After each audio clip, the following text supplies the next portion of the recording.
Te parlok mah macam itu pergi tu kena khana baru mana mah. Te macam lu kayak game mah. Dan kalau kata malah kayak betul mah. Hayang roti yang aku main kalau ni kayak game itu luar mah. Ngaku antuni kamu nama antuni cuma nomor kita dibayang mah. Kalau kata di mi pada. Kali mah belajar kita yang apa lagi yang baiklah sama itu bisa.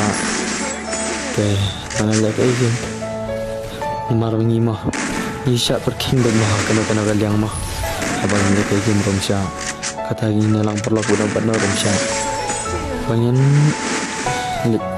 let kai mah bagi perlu story jualan siapa kem yang marbeli ese pastrik bagi sama mengang saya masa strik lah kalau mata itu kemudian saya memang terima apa bisa dia lah dia malah bisa dia